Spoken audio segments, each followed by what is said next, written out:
কাছে কোনো এক রাজনৈতিক দলের কাছে বিক্রি হয়ে গেলাম, রাজনীতির কথা বলতে গিয়ে আলহামদুলিল্লাহ আব্দুর রাজ্জাক বিন ইউসুফের ছেলে, ওই জন্য ইনশাআল্লাহ জন্ম হয়নি।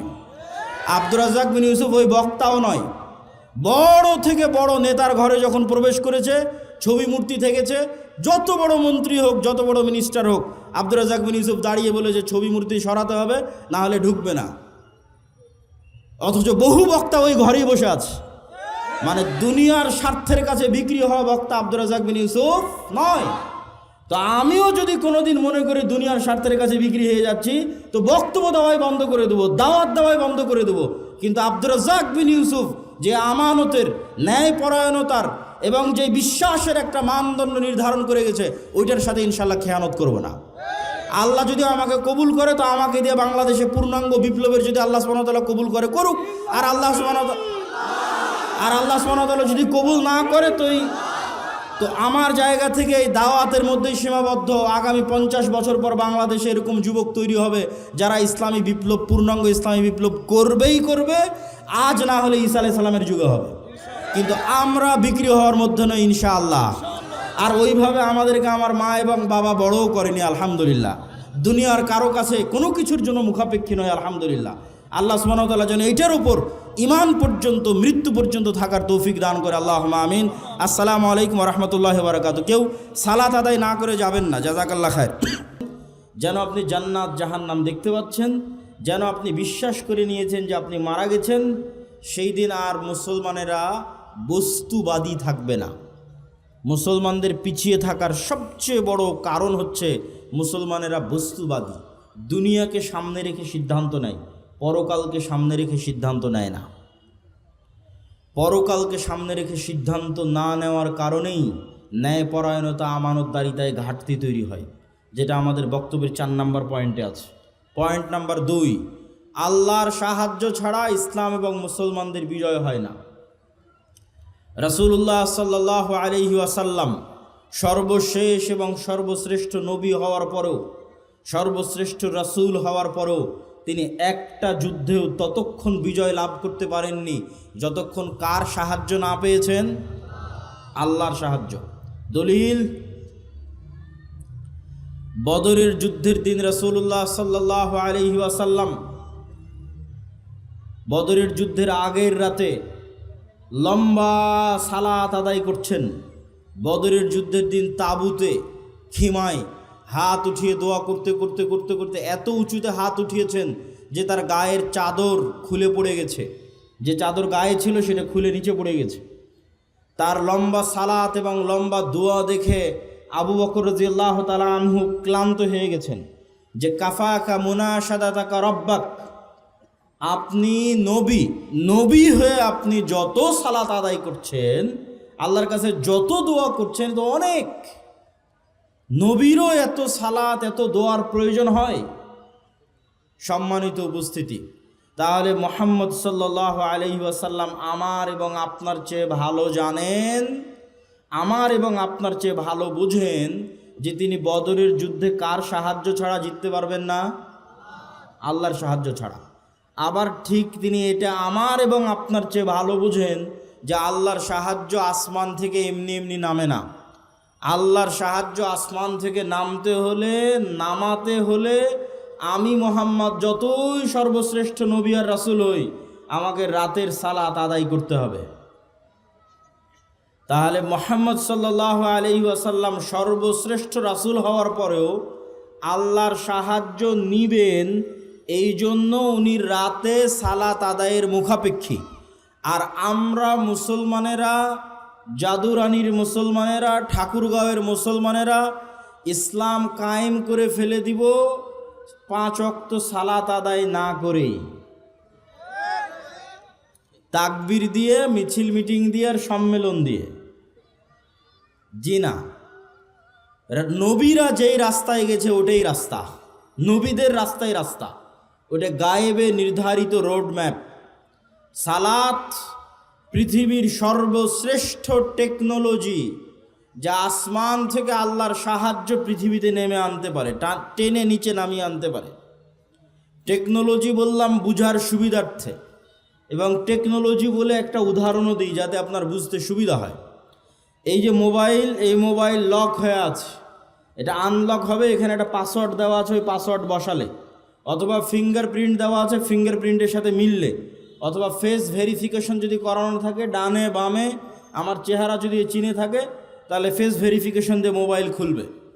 এখন মনে করেন আমরা একটা বিশাল বন্ধ দরজার সামনে দাঁড়িয়ে আছি, দরজা বন্ধ, দরজাটা এত অত্যাধুনিক প্রযুক্তির লক সিস্টেমে লক করা আছে, এত কঠিন এবং শক্ত পাসওয়ার্ড দেওয়া আছে যে 3টে জিনিস না হলে দরজাটা খুলবে না।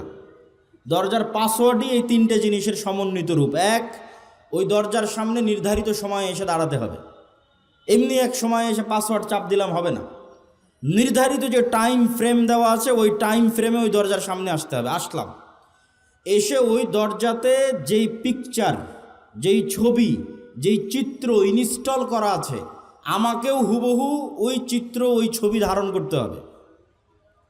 তাহলে একটা নির্ধারিত টাইমে উপস্থিত হলাম, নির্ধারিত চিত্র, ওই যে আমার ফেস ভেরিফিকেশন, ফিঙ্গারপ্রিন্ট, ওই নির্ধারিত চিত্রটা সেখানে আমি দিলাম।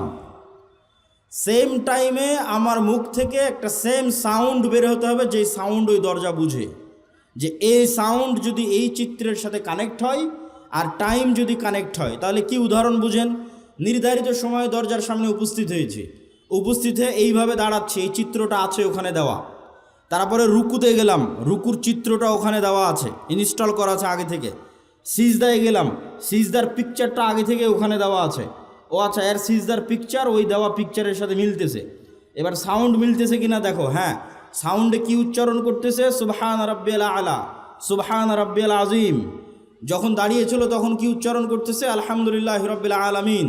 তাহলে নির্ধারিত সময়ে এসেছে, নির্ধারিত পিকচার গেছে, নির্ধারিত সাউন্ড গেছে, পাসওয়ার্ড মিলে গেছে, দরজা খুলে গেছে। বলেন আল্লাহু আকবার। সালাত এর চাইতে উন্নত প্রযুক্তি। আমি বুঝানোর সুবিধার্থে বললাম, পৃথিবীতে কেউ আল্লাহ সুবহানাহু ওয়া তাআলার সাহায্য পেতে চায়, তাহলে তার জন্য সর্বশ্রেষ্ঠ মাধ্যম কি বলেন তো? সালাত। রাসূল সাল্লাল্লাহু আলাইহি ওয়াসাল্লামের জীবন পরিপূর্ণ হয়ে আছে, নবীদের জীবন পরিপূর্ণ হয়ে আছে বিপদে উদ্ধার হওয়ার জন্য সালাত।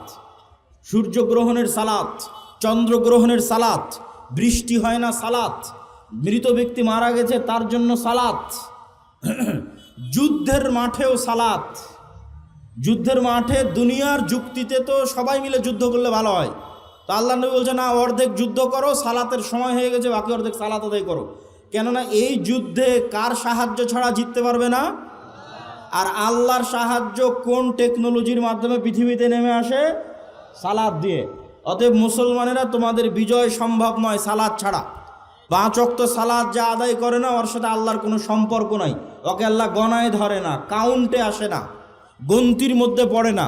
তাহলে 5 ওয়াক্ত সালাতবিহীন কোটি কোটি মানুষও যদি ভোট দিয়ে দেয়, মানুষ ক্ষমতায় যেতে পারে, ইসলাম যাবে না, ইসলাম বিজয় হবে না। ইসলাম বিজয় হওয়ার জন্য রুট লেভেল থেকে শুরু করতে হবে। 5 ওয়াক্ত সালাত তার মধ্যে 1 নাম্বার জরুরি। 5 ওয়াক্ত সালাত দিয়ে আসমান থেকে আল্লাহর সাহায্য নেমে আসে। আল্লাহর সাহায্য আসমান থেকে নেমে আসে আর একটা বড় ইবাদত, তার নাম জিকির। সকাল সন্ধ্যার জিকির, সকাল সন্ধ্যার জিকির দিয়ে আল্লাহ সুবহানাহু ওয়া তাআলার সাহায্য পৃথিবীতে নেমে আসে, অথবা শুধু জিকির দিয়ে। এই জিকিরও এক প্রকার টেকনোলজি, বুঝানোর সুবিধার্থে বলতেছি, যাতে আপনি জিকির করতে উদ্বুদ্ধ হন, যাতে আপনার জিকির করতে ভালো লাগে, এই জন্য বুঝাচ্ছি। এই যে আজকে আমার সামনে ক্যামেরা আছে, মোবাইল আছে, এগুলো সব লাইটের ওয়েভ, আলোর যে তরঙ্গ আছে ওইটার উপর আধুনিক সভ্যতা দাঁড়িয়ে আছে। আমি মোবাইলে কথা বলছি, আমার কথা আমেরিকা চলে যাচ্ছে লাইভ দিয়ে, এখন মানুষ আমেরিকায় বসে শুনতেছে, মেসেজ দিচ্ছি, ইন্টারনেট চালাচ্ছি। এই পুরো সভ্যতাটা দাঁড়িয়ে আছে আলোর ওয়েভ তরঙ্গের উপর। আর আরেকটা টেকনোলজি যেটা পৃথিবীর কোনো বিজ্ঞানীর কাছে নাই, সেটার নাম সাউন্ড টেকনোলজি। এই টেকনোলজির কিছু জ্ঞান আল্লাহ সুবহানাহু ওয়া তাআলা সুলাইমান আলাইহিস সালাতু ওয়াস সালামকে দিয়েছিলেন। পৃথিবীর কোনো টেকনোলজি দিয়ে রানী বিলকিসের সিংহাসন চোখের পলক ফেলার আগে সুলাইমানের দরবারে উপস্থিত হয়ে যাবে, এরকম কোনো টেকনোলজি পৃথিবীতে নাই। এখনকার বিজ্ঞানীরা আবিষ্কার করতে পারেনি। হ্যাঁ, পৃথিবীর সবচেয়ে শক্তিশালী টেকনোলজির নাম সাউন্ড টেকনোলজি, যেটা পৃথিবীর কোনো বিজ্ঞানীর কাছে নাই। এটার কিছু জ্ঞান আল্লাহ সুলাইমান আলাইহিস সালামকে দিয়েছিলেন। সেটা কি? গায়েবের একটা নিউজ সংবাদ আপনাদের দিই, যেটা আল্লাহ কোরআনে দিয়েছে। ইউসাব্বিহু লিল্লাহি মা ফিস সামাওয়াতি ওয়া মা ফিল আরজ, আসমান জমিন এবং তার মধ্যে যা কিছু আছে, জীব জন্তু, জড়বস্তু, জড় পদার্থ, কীট পতঙ্গ, পঙ্গপাল, কাপড় চোপড়, মাটি, ধুলাকণা, এই চেয়ার, এই জামা, এই প্যান্ডেল, এই মোবাইল, আপনাদের প্রত্যেকের গায়ে যে জামা আছে, নিচের মাটি, এই বই, পেপার, টিস্যু, বোতল, ক্যামেরা, সবগুলো 24 ঘন্টা আল্লাহর তাসবিহ পাঠ করতেছে। বলেন আল্লাহু আকবার। এই তাসবিহ পাঠের আওয়াজ আছে, সাউন্ড, আওয়াজ আছে। পিঁপড়া কি বলে তাসবিহ পাঠ করতেছে, আওয়াজ সুলাইমান আলাইহিস সালাম বুঝতেন, দুনিয়ার কোনো বিজ্ঞানী বুঝে না। এটা এত অদৃশ্য টেকনোলজি। পিঁপড়ার চলার যেমন আওয়াজ আছে কিন্তু আমরা শুনতে পাই না, আবার আল্লাহর অন্য প্রাণী ঠিকই শুনতে পায়। হাতি ঠিকই শুনতে পায় যে পিঁপড়া চলতেছে। যাদের শ্রবণ শক্তি আরও সূক্ষ্ম, ওরা শুনতে পায় যে হ্যাঁ পিঁপড়া চলতেছে, কিন্তু আমি শুনতে পাই না। পিঁপড়ার পায়ের চলা যেমন শুনতে পায় না, আশেপাশে এখন তাসবিহ চলতেছে 24 ঘন্টা, এটা আমি শুনতে পাই না। শুধু কি এরা তাসবিহ পড়তেছে? না, এরা তাসবিহ বুঝে। আমি যদি বলি সুবহানাল্লাহ, তাহলে এই কাঠের চেয়ার বুঝে যে আমি সুবহানাল্লাহ বললাম, আল্লাহর তাসবিহ পাঠ করলাম। আমি যদি বলি লা ইলাহা ইল্লাল্লাহ, তাহলে এই মাইক বুঝতেছে আমি এখন লা ইলাহা ইল্লাল্লাহ বলতেছি। এই জন্য রাসূল সাল্লাল্লাহু আলাইহি ওয়াসাল্লাম বলেন, মুয়াজ্জিন যখন আজান দেয়, মুয়াজ্জিনের আওয়াজ যত দূর পর্যন্ত যায়, অত দূর পর্যন্ত পৃথিবীর প্রত্যেক জীব জন্তু, জড়বস্তু, কীট পতঙ্গ, পঙ্গপাল যা আছে, এর প্রত্যেকটাই ওই আওয়াজ শুনে, বুঝে এবং ওই আওয়াজের পক্ষে কিয়ামতের মাঠে আল্লাহর দরবারে সাক্ষী দিবে। আল্লাহু আকবার। তাহলে সাউন্ড, এই সাউন্ড এরা 24 ঘন্টা এখান থেকে সাউন্ড নির্গত করতেছে। সম্মানিত উপস্থিতি, আল্লাহ সুবহানাহু ওয়া তাআলা আমাদের আজকের এই বক্তব্য বুঝার তৌফিক দান করুক। জিকির কেন পাওয়ারফুল, জিকির কেন শক্তিশালী, এটা আমরা বুঝার চেষ্টা করি। সাউন্ড কেন পাওয়ারফুল? আল্লাহ আসমান এবং জমিন তৈরি করলেন কুন ফায়াকুন, আল্লাহ হও বললে হয়ে যায়। আল্লাহ বললেন আসমান এবং জমিন ধ্বংস করব, আওয়াজ সেট করে দিলেন। ইসরাফিল কান খাড়া করে আছে, সামনে বাঁশি আছে, ফু দিবে, আওয়াজ তৈরি হবে। আল্লাহর আদেশে ইসরাফিল আওয়াজ তৈরি করবে।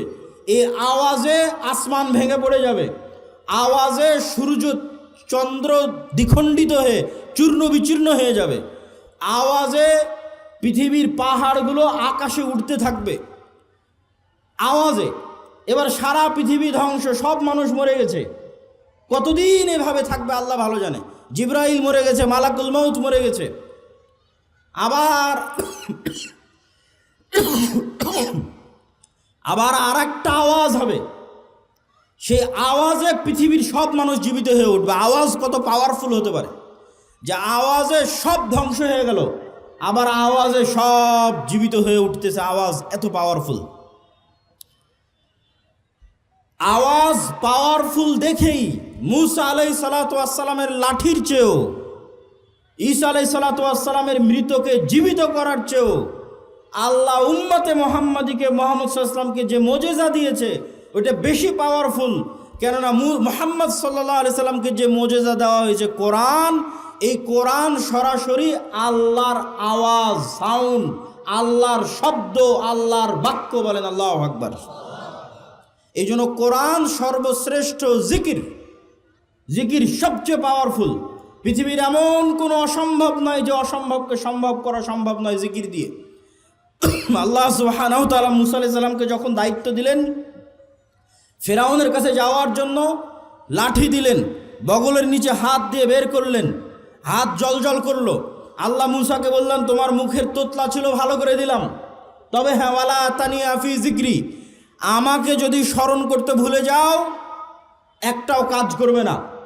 কল্পনা করেন, ঘটেনি, কল্পনা করেন মুসা আলাইহিস সালাম আজ 1 সপ্তাহ থেকে সালাত আদায় করে না, 1 সপ্তাহ থেকে মুসা আলাইহিস সালাম আর আল্লাহর জিকির করে না। কল্পনা করেন।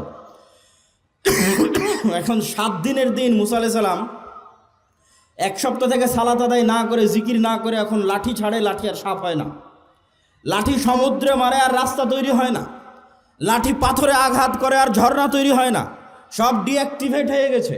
ফেসবুকের অ্যাকাউন্ট যেমন ডিঅ্যাক্টিভেট হয়ে যায়, হোয়াটসঅ্যাপ যেমন ডিঅ্যাক্টিভেট হয়ে যায়, ডিঅ্যাক্টিভেট হয়ে গেছে, ওইটা অ্যাক্টিভেট থাকবে কিভাবে? কাল্ব, পৃথিবীর সর্বোন্নত প্রযুক্তির মেশিন কাল্ব, এইটা যখন জিকিরের মাধ্যমে আল্লাহর সাথে কানেক্টেড। আল্লাহ মুসাকে বলছে ওয়ালা তানিয়া ফি জিক্রি, লাঠি দিয়েছি, জিহ্বা ঠিক করে দিয়েছি, বগলের নিচ দিয়ে হাত বের করলে আলো হয়, ভাইকে দিয়েছি সকল শক্তি ক্ষমতা সাহায্য সব থাকবে। তোমার অন্তর যদি আল্লাহর সাথে জিকিরে কানেক্টেড থাকে, তো লাঠি সমুদ্রে মারলে রাস্তাও তৈরি হবে, লাঠি পাথরে আঘাত করলে ঝর্ণাও তৈরি হবে। যত টেকনোলজি তোমাকে দেওয়া আছে সব অ্যাক্টিভেট থাকবে, কেননা তুমি আল্লাহর সাথে জিকিরের মাধ্যমে কানেক্টেড ছিল। বলেন আল্লাহু আকবার। এই জন্য জিকির সবচেয়ে পাওয়ারফুল টেকনোলজি। জাকারিয়া আলাইহিস সালাতু ওয়াস সালাম বলেন, আল্লাহ আমার সন্তান দরকার। আল্লাহ বললেন সন্তান হবে। জাকারিয়া আলাইহিস সালাতু ওয়াস সালাম নিজেই বিশ্বাস করতে পারেন না সন্তান হবে। বলেন আল্লাহ আলামত বলেন। আল্লাহ বলেন আলামত হচ্ছে সকাল সন্ধ্যায় জিকির করবে, এটাই আলামত, এটা দিয়েই তোমার সন্তান হবে। এই বার্ধক্য বয়সী বন্ধা স্ত্রীর সন্তান হয়ে যাবে আল্লাহর জিকিরের মাধ্যমে, সকাল সন্ধ্যার জিকিরের মাধ্যমে। সম্মানিত উপস্থিতি, তাহলে আমাদের 3 নাম্বার পয়েন্ট শেষ। 1, মুসলমানদের বিজয়ের জন্য ঈমান বিল গায়বে ইয়াকিন লাগবে।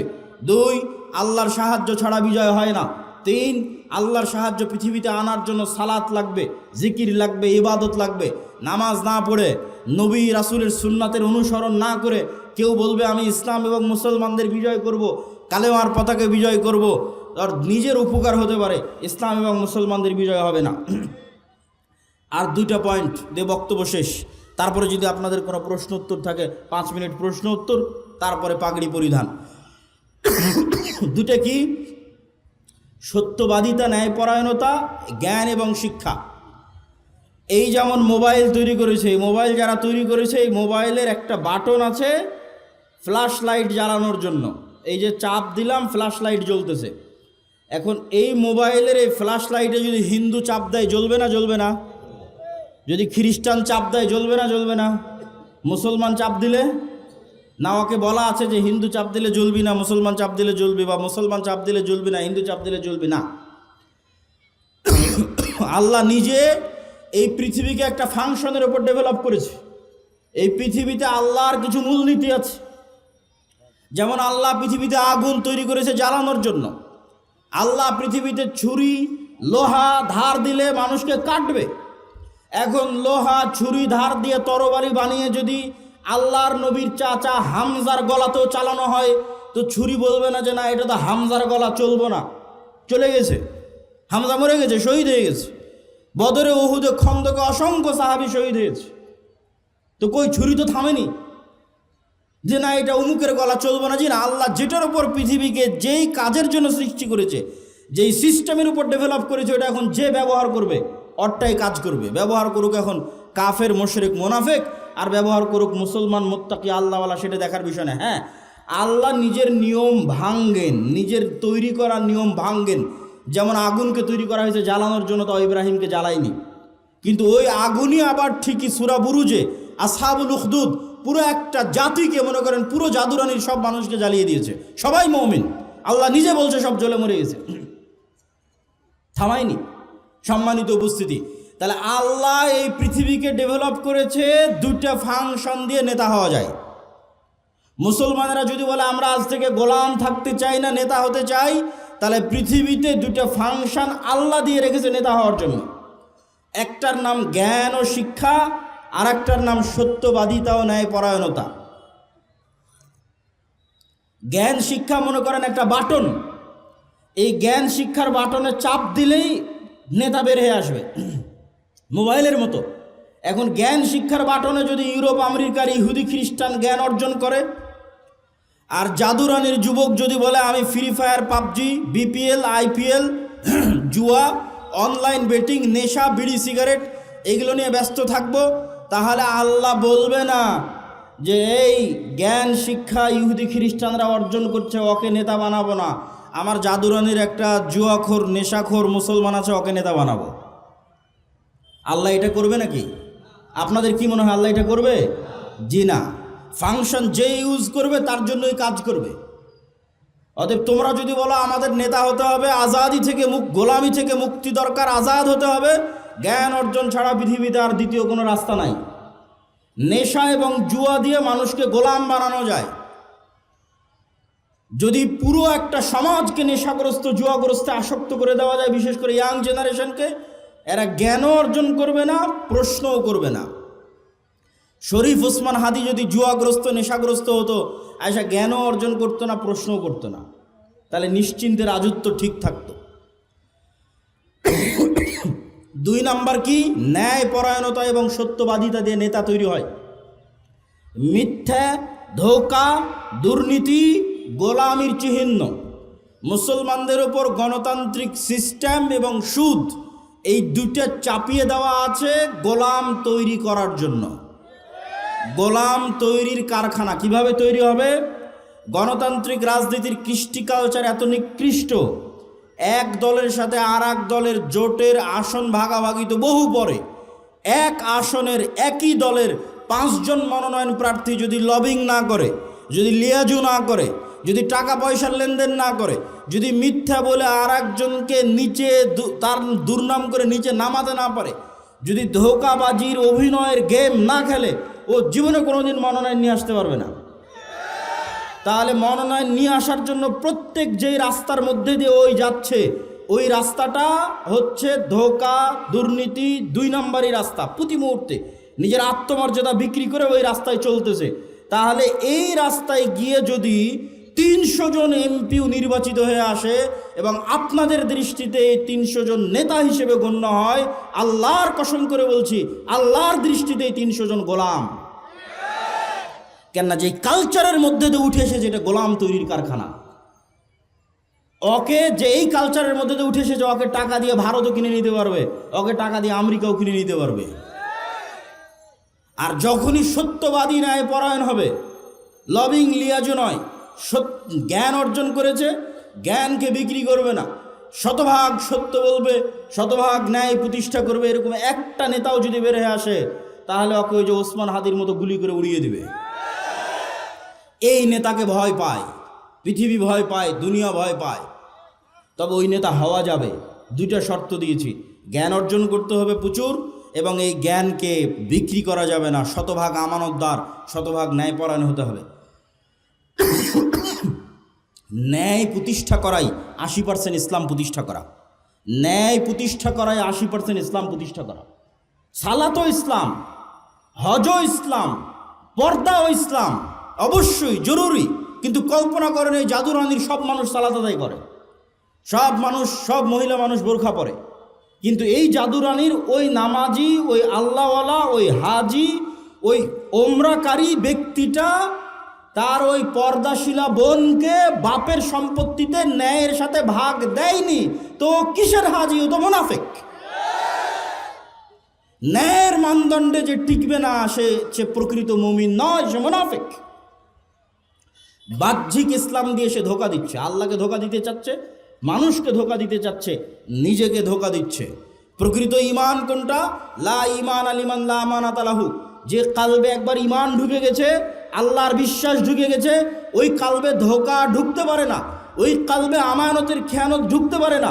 তাহলে সে যে আমানতের খেয়ানত করছে, ওসি, ডিসি, এসপি, মন্ত্রী, মিনিস্টার, এসিল্যান্ড, সাব রেজিস্ট্রার, আলেম ওলামা, মসজিদ, মাদ্রাসা, কমিটি সভাপতি, রাজনৈতিক দলের নেতা, যে যে যার জায়গায় দায়িত্বে আছে, আমানতের যে খেয়ানত করছে, তো ঠিকই সালাত আদায় করে, ঠিকই হজ করে, ওমরা করে, এরা হচ্ছে মুনাফিক। এই জন্য সত্যবাদিতা, ন্যায় পরায়ণতার মানদণ্ডে উত্তীর্ণ না হলে নেতা হতে পারবেন না। বক্তব্য শেষ করে দিচ্ছি। 5টা পয়েন্ট আজকে আপনাদের সামনে তুলে ধরেছি। 1, ইমান বিল গায়েবে ইয়াকিন লাগবে। গায়েব মানে ফেরেশতা, গায়েব মানে পরকাল, গায়েব মানে জান্নাত জাহান্নাম, গায়েব মানে কবরের আযাব। এগুলো যেন আপনি চোখে দেখতে পাচ্ছেন। আপনি যেন এখন জান্নাতে আছেন, আপনি জান্নাতের সর্বনিম্ন স্তরে আছেন, যে সর্বনিম্ন স্তরে আল্লাহকে দেখাই যায় না, মাসকে মাস, বছরকে বছর। তো আপনার আফসোস হচ্ছে, যদি আরেকটু জিকির করতাম, আরেকটু উপরের জান্নাতে যেতে পারতাম। তথা দুনিয়ার জীবন কিছুই নয়, এটা সফরের মধ্যে একটা বিরতি মাত্র। আজকে ঢাকা থেকে বিমান হয়ে জাদুরানিতে এসেছি। এই আধা ঘন্টা আমার জাদুরানিতে থাকা আর পৃথিবীতে 60 বছর থাকা সমান। এইটার উপর যেদিন ইয়াকিন চলে আসবে, ওই দিন আপনি আর বিক্রি হবেন না। ওই যে সত্যবাদিতা ন্যায়পরায়ণতা লাস্টে দিয়েছি, ওইটা আপনার অর্জন করা সহজ হয়ে যাবে যদি ইমান বিল গায়বে ইয়াকিন থাকে। এটার উপর বিস্তর আজকের বক্তব্যের উপর প্রত্যেক পয়েন্টের উপর 1-2 ঘন্টা করে বক্তব্য দেওয়া যাবে, যার বিস্তারিত আলোচনা আমার লেখা আল্লাহর পথে যাত্রা এই বইয়ের উপর আছে। এটা ৩৬শে জুলাই ৫ আগস্টের পর বিভিন্ন রাজনৈতিক অরাজনৈতিক দল সংগঠনের কাছে ঘুরতে ঘুরতে যখন দেখলাম যে মুসলমানরা মনে করে নিয়েছে দুনিয়ার রাস্তা একমাত্র রাস্তা, এদের আল্লাহর সাহায্যের উপর ভরসা নাই, আল্লাহর সাহায্য নেওয়ার চেষ্টাও করে না, ইমান বিল গায়বে ইয়াকিন নাই, তখনই এই বইটা লেখা যে আগে মুসলমানদের ইমান বিল গায়বে ইয়াকিন তৈরি করতে হবে। ইমান বিল গায়বে ইয়াকিন, আল্লাহর সাহায্য ছাড়া বিজয় হয় না। দুনিয়ার শক্তি যদি আপনি পারমাণবিক শক্তিরও মালিক হন, বিজয় অর্জন করতে পারবেন না যদি আল্লাহর সাহায্য না থাকে। মুহাম্মদ সাল্লাল্লাহু আলাইহি ওয়াসাল্লাম পারেনি। আল্লাহর সাহায্যের জন্য সালাত আদায় করা মুহাম্মদ সাল্লাল্লাহু আলাইহি ওয়াসাল্লামকে লাগে। তুমি কে? তুমি কে? মুহাম্মদ সাল্লাল্লাহু আলাইহি ওয়াসাল্লাম 5 ওয়াক্ত সালাতের উপরে রাতের সালাত আদায় করতেছে, কাঁদতেছে, দোয়া করতেছে, আল্লাহর সাহায্য নেবে। তুমি 5 ওয়াক্ত সালাত আদায় না করে বিজয়ী হয়ে যাবে, তুমি কে? পৃথিবীর সর্বশ্রেষ্ঠ নবী ইবাদত ছাড়া, আল্লাহর ইবাদত ছাড়া বিজয় নিয়ে আসতে পারেনি। ফেরেশতাকে বদরে নামাতে পারেনি, উহুদ খন্দকে নামাতে পারেনি। যতক্ষণ না আল্লাহর কাছে সাহায্য চেয়েছে, সালাতে দাঁড়িয়েছে, তখন আল্লাহ সুবহানাহু ওয়া তাআলা নবীর দোয়া শুনে, নবীর চাওয়া পূরণ করে, তখন আল্লাহ ফাস্তাজাবা লাকুম রাব্বুকুম আন্নী মুমিদ্দুকুম বিআলফিম মিনাল মালাইকাতি মুরদিফিন। যখন নবী হাত উঠিয়ে দোয়া করেছে, রাতের সালাতে দাঁড়িয়েছে, তখন আল্লাহ বলছে আমি হাজারে হাজার ফেরেশতা নামাচ্ছি। এটাই টেকনোলজি। ইবাদত ছাড়া, আল্লাহর সাহায্য ছাড়া, সালাত ছাড়া, জিকির ছাড়া জিততে পারবে না। আর পরের দুটো কি? সত্যবাদিতা এবং জ্ঞান। ধরো 500 যুবক, আজকে জাদুরানি থেকেও যদি 500 যুবক বের হয় যে না আমি ইসলাম প্রতিষ্ঠা করতে চাই, বাংলাদেশকে স্বাধীন করতে চাই, বাংলাদেশ শুধু বা ইসলাম নয় সারা বিশ্বে ইসলাম প্রতিষ্ঠা করতে, শুধু বাংলাদেশে নয়, তাহলে সর্বোচ্চ জ্ঞান অর্জন করতে হবে। সর্বোচ্চ জ্ঞানের পাশাপাশি শতভাগ সত্যবাদিতা, আমানতদারিতে থাকতে হবে। নাহলে তুমি লন্ডন থেকে ডক্টরেট ডিগ্রি নিয়ে এসেও যেই কোম্পানি তোমাকে টাকা দিবে ওই কোম্পানির তুমি ওষুধ লিখবা, মানে বিক্রি হয়ে গেছো।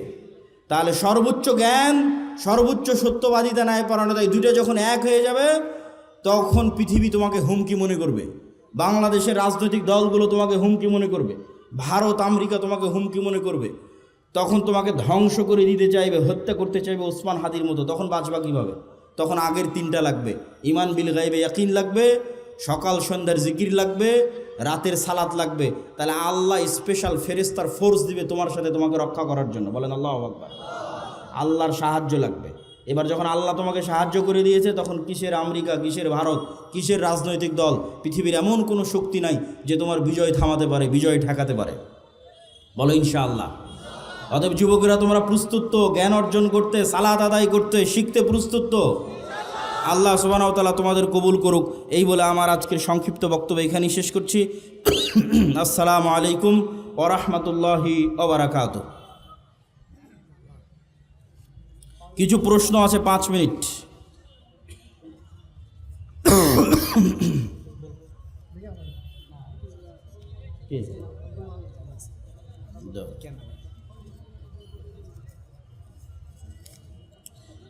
আসসালামু আলাইকুম শায়েখ, আপনি ইদানিং বিভিন্ন জায়গায় রাজনীতি নিয়ে বক্তব্য দিচ্ছেন, যা নিয়ে অনেকে সমালোচনা করছে, এই বিষয়ে কিছু বলবেন। যতগুলো প্রশ্ন আসছে তার মধ্যে এটা অনেক গুরুত্বপূর্ণ একটা প্রশ্ন। এটা নিয়ে 2 মিনিট বলে আমাদের যেহেতু সালাতের প্রস্তুতি নিতে হবে, বক্তব্য শেষ করি। আসলে আচ্ছা, বই পুস্তক কালো গাড়িতে আছে, আল্লাহর পথে যাত্রা যে বইয়ের কথা বলতেছিলাম, যেটাতে আজকের পুরো বক্তব্য আছে, জিকিরের উপর বিস্তারিত আলোচনা আছে, সব আছে, ফেরেশতাদের আলোচনা আছে, গাড়িতে বইগুলো পাবেন। তো আসলে রাজনীতি, নবীরাও যখন আল্লাহ সুবহানাহু ওয়া তাআলা দাওয়াত দিতে বলেছেন, তখন মুসা আলাইহিস সালামকে বলেননি যে মুসা তুমি ওই জাদুরানিতে গিয়ে বা মিশরের উমুক এলাকায় গিয়ে দাওয়াত দাও। ডাইরেক্ট ইজহাব ইলা ফিরাউন, ক্ষমতার মসনদে আঘাত। মুসা আলাইহিস সালামকে দাওয়াত দিতে কোথায় পাঠালো? ইজহাব ইলা ফিরাউন, ফিরাউনের কাছে গিয়ে দাওয়াত দাও, মানে ডাইরেক্ট ক্ষমতার মসনদে যে আছে ওকে দাওয়াত দাও। ইব্রাহিম আলাইহিস সালাতু ওয়াস সালামকে কোথায় পাঠালো? ডাইরেক্ট নমরুদ। তো নবীরা যারা পৃথিবীতে এসেছেন তারা জয়লাভ করুক অথবা না করুক, তাদের দাওয়াতের যে মানহাজ ছিল, এই দাওয়াতের মানহাজের একটা পার্ট অবশ্যই যারা সমাজের দায়িত্ব পালন করতেছে, যারা রাষ্ট্র এবং দেশ চালাচ্ছে, তাদের কাছে আপনাকে দাওয়াত দিতেই হবে। এটা নবীদের রাজনীতি। এবং এই দাওয়াতটা যদি নিঃস্বার্থ হয়, ওই যে লবিং, লিয়াজু, ঠিক আছে, আমার দুনিয়াবি কোনো স্বার্থ, আমাকে এটা দেন, আমাকে এটা দেন, এরকম দুনিয়াবি স্বার্থে যদি দাওয়াত হয়, ওই দাওয়াতে কোনোদিন বিপ্লব তৈরি হবে না। ওই দাওয়াতে কোনোদিন কি তৈরি হবে না? বিপ্লব তৈরি হবে না। আজকে যেহেতু প্রশ্ন করেছে এই জন্য বলেই দিচ্ছি, এই যে তারেক রহমান সাহেব এসেছে, ইংল্যান্ডে তার সাথে আমার দেখা হয়েছিল, অন্তত 30 থেকে 40 মিনিট ফেস টু ফেস তার সাথে আমি কথা বলেছি। আমি তার সাথে কথাই শুরু করেছিলাম এটা দিয়ে যে আজকে আমি এখানে আসার আগ পর্যন্ত যতজন আপনার কাছে এসেছে এরা দুনিয়াবি স্বার্থ নিয়ে আসবে, আর আমি আজকে এখান থেকে চলে যাওয়ার পরও হাজারো মানুষ আপনার সাথে দেখা করতে আসবে, দুনিয়ার স্বার্থে আসবে। কারো একটা সিট দরকার, কারো একটা আসন দরকার, কারো একটা পদ দরকার, কত কি দরকার। কিন্তু আমি আব্দুল্লাহ বিন আব্দুর রাজ্জাক এসেছি 4টা কথা বলবো বাংলাদেশের স্বার্থে। যদি করতে পারেন বাংলাদেশের উপকার হবে। এবং এই যে চারটা কথা আমি ওনাকে বলেছিলাম ওইটার পক্ষেই আমরা ন্যারেটিভ তৈরি করার চেষ্টা করি, যেটাই বাংলাদেশ। ওনাকে বলেছিলাম 1 নাম্বার, মুসলমানেরা যে 190 বছর ব্রিটিশ বিরোধী সংগ্রাম করলে আর স্বীকৃতি কোথায়? 1797 সালের 23শে জুন থেকে 1947-এর 14 বা 15 আগস্ট পর্যন্ত 190 বছর ভারতের মুসলমানেরা ঠিকই, ভারতের হিন্দু এবং মুসলমানেরা সবাই যে ব্রিটিশ বিরোধী আন্দোলন করেছে তার স্বীকৃতি আছে। পাকিস্তানের মুসলমানেরা যে ব্রিটিশ বিরোধী আন্দোলন করেছে তার স্বীকৃতি আছে। তো বাংলাদেশের মুসলমানেরা কি করেনি? তিতুমির কে তাহলে? হাজী শরীয়তুল্লাহ কে তাহলে? এখানে যে ব্রিটিশ বিরোধী 1857-তে যে হাজার হাজার মুসলমান জীবন দিল তাদের স্বীকৃতি কই? অতএব 1947-এর রাষ্ট্রীয় স্বীকৃতি দিতেই হবে। 1947 নাই মানে এই দেশে মুসলমানদের 190 বছরের ব্রিটিশ বিরোধী আন্দোলনের কোনো স্বীকৃতি নাই। বাংলাদেশ 1971-এ শুরু হয়নি, ওটা ডাহা মিথ্যা কথা। 71 বাংলাদেশের একটা পার্ট, কিন্তু বাংলাদেশের শুরু অনেক আগে। ওর ধারাবাহিকতায় আপনাকে আসতে হবে, তার একটা পার্ট 47। এটা একটা ওনাকে বলেছি। আর একটা ওনাকে বলেছি বাঙালি জাতীয়তাবাদের নামে বাংলাদেশে হিন্দুয়ানি জাতীয়তাবাদ, হিন্দুত্ববাদী জাতীয়তাবাদ এবং হিন্দুয়ানি কৃষ্টি কালচার কলকাতার দাদাবাবুদের বাঙালি জাতীয়তাবাদের নামে ঢুকানো হয়। এই বাঙালি জাতীয়তাবাদের নামে হিন্দুত্ববাদী কৃষ্টি কালচারের মূলোৎপাটন করতে হবে। বাংলাদেশের নিজের সংস্কৃতি কৃষ্টি কালচার প্রমোট করতে হবে, যেটা ওসমান হাদি বলেছে যে কালচারাল ফ্যাসিজমের বিরুদ্ধে আমাদেরকে লড়াই করতে হবে, যে কারণে সে তাকে জীবনও দিয়ে দিতে হলো। 3 নাম্বার বলেছি বাংলাদেশে জাতির পিতা বলে কিছু থাকা যাবে না। আগে যারা ছিল তাদের জাতির পিতা ছিল শেখ মুজিবুর রহমান। আপনারা আসবেন, আপনারা এসে বলবেন জাতির পিতা জিয়াউর রহমান, এটা চলবে না। আপনি এতটুকু করতে পারেন, এই পুরো বাংলাদেশ তৈরিতে যাদের অবদান আছে তাদের সবাইকে সমান একটা মর্যাদার জায়গায় দিতে পারেন। ফাউন্ডার ফাদার্স এরকম একটা মর্যাদার জায়গায় দিতে পারেন, যেখানে শেরে বাংলা একে ফজলুল হকও থাকবে, হোসেন শহীদ সোহরাওয়ার্দীও থাকবে। এই অঞ্চলের মুসলমানদের যে ধারাবাহিক আন্দোলনের স্বীকৃতি আছে সেটার স্বীকৃতি থাকবে। 4 নাম্বার বলেছি অত্র অঞ্চলে ভারতীয় আধিপত্যের যে হেজিমনি, কালচারাল হেজিমনি, তার যতগুলো চিহ্ন আছে তার মধ্যে একটা বড় চিহ্ন হচ্ছে রবীন্দ্রনাথ ঠাকুরের শিরকি জাতীয় সঙ্গীত। এই জাতীয় সঙ্গীত বাদ দিয়ে দিতে হবে। তো আমরা দাওয়াত দেই, আমরা কথা বলি, দুনিয়াবি কোনো স্বার্থ নয়। আলহামদুলিল্লাহ, আলহামদুলিল্লাহ, দুনিয়াবি কোনো স্বার্থ নয়। এবং বিশ্বাস করি যে বাংলাদেশে একদিন পূর্ণাঙ্গ বিপ্লব করা সম্ভব। আমি পূর্ণাঙ্গ বিপ্লবের স্বপ্ন দেখি চীন মৈত্রী সম্মেলনে, যেখানে বাংলাদেশের সকল রাজনৈতিক দলের নেতারা ছিল। ওখানে আমার 7 মিনিটের বক্তব্য শুনে দেখিও আমি পূর্ণাঙ্গ বিপ্লবের ডাক দিয়েছি। তাতে 30 বছর লাগুক, 50 বছর লাগুক, কিন্তু বাংলাদেশে সম্ভব। কেন সম্ভব? যদি সম্ভব না হতো আমি বলতাম না। বাংলাদেশে কয়েকটা কারণে সম্ভব।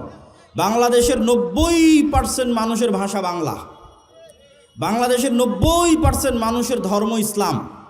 যদি এরকম হতো চিটাগাংয়ের ভাষা হিন্দি, রাজশাহীর ভাষা বাংলা, ঠাকুরগাঁয়ের ভাষা পাঞ্জাবি, আর সিলেটের ভাষা হচ্ছে কি বলে ওর নাম, আর একটা ভাষা ধরলাম গুজরাতি অথবা ধরলাম বিহারি, তাহলে আমি বলতাম না বাংলাদেশে বিপ্লব সম্ভব নয়।